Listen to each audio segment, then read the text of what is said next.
It's the beginning of summer, vacation's starting.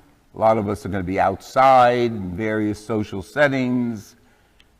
We're going to hear things, we're going to see things. It's a hell of a way to begin the summer, but listen to this. Jesus tells us, fear no one. Okay. He's saying that in light of the mission he's sending us on, his apostles on.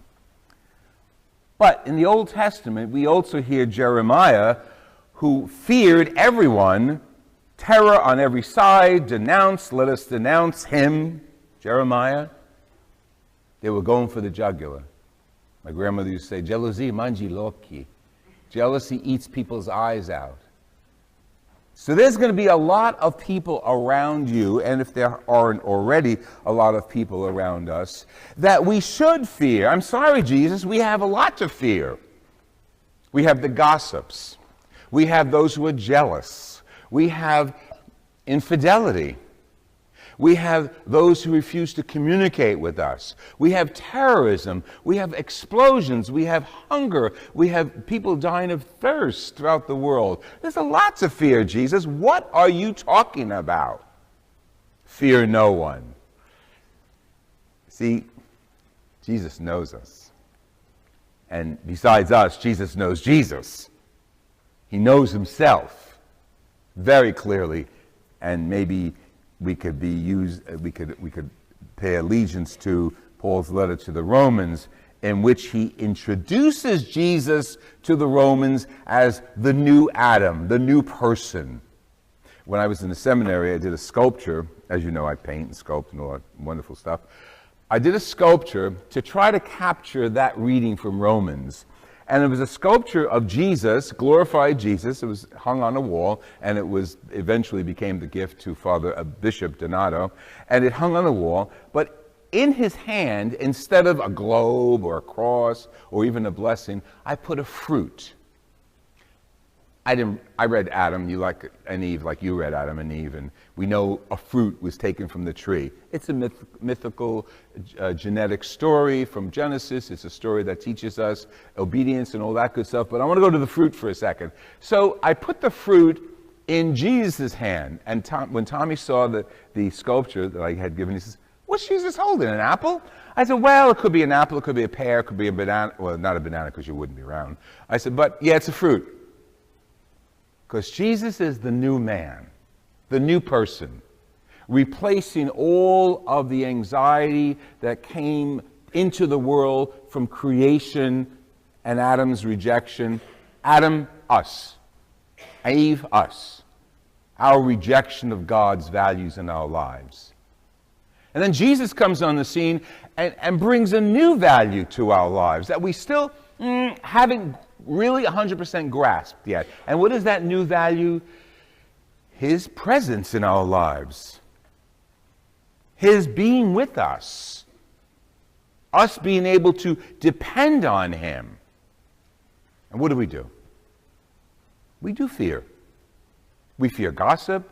We fear malicious conversation. We fear evil.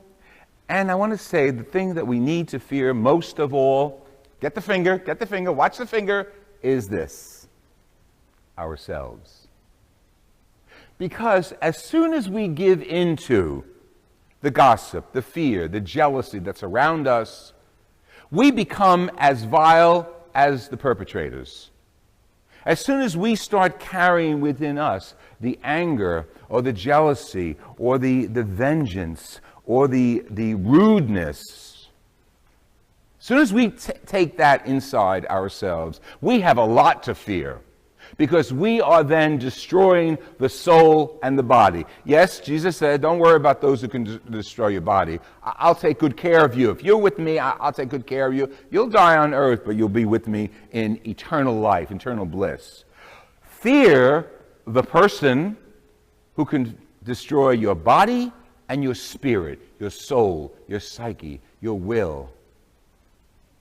Years ago, I read a book by Viktor Frankl. He was a survivor of the concentration camps. And he wrote the book, Man's Search for Meaning.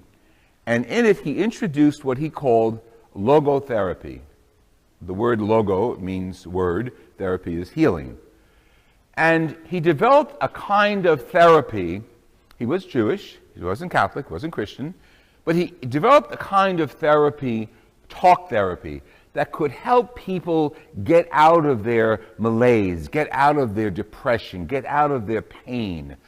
And logotherapy, talk therapy, really is a wonderful tool that all of us have to use. Those of us who need to do it with a professional, God bless you, go there. Those of us who need to do it in confession, there. Some of us don't need either one of those on a regular basis, but we need to talk it out. We need to talk out what's going on inside of us. And if we don't talk it out, it corrupts and really causes an emotional cancer within us. So we need to talk it out. If you have 5 good friends, 5, you got to treasure. You got to treasure. Don't go for 20, don't go for 30, don't go for the Facebook 2,000 friends, because they ain't your friends. You know that as well as I do. So let's narrow that down. Pochi maboni, few but good friends. The first one, of course, is Jesus. He wants to hear from us. He wants to hear what your reaction was when this one did you bad. When she was rude, when she was manipulative. Jesus wants to hear from you what your reaction was when another person, cut us short, didn't give us credit where we deserve it, undermined us, spoke against us behind our back. And I go like this because I'm so Italian. They gave us malocchio. They gave us the evil eye. And it's not so superstitious, because people did it all the time with their evil tongues. Jesus wants to hear that from us, because he is the new person who can shield us and protect us and give us strength to go forward. Jeremiah did not know Jesus, but he had a good relationship with God. He was called by God in a vision to go forward and preach. And he said to God, hey, listen, you don't know, God. These people are going to condemn me because I'm doing what's right. Go. These people are going to throw me in a cistern because I'm doing your will. Go. These people are going to really kill me. Go. Jeremiah is the prophet who went. The apostles were being sent by Jesus in this gospel today. Go. Do what you need to do. Stand for what is right, and say to myself, as Jeremiah said, the Lord is with me like a mighty champion. My persecutors will stumble, they will not triumph, and in their failure they will be put to shame.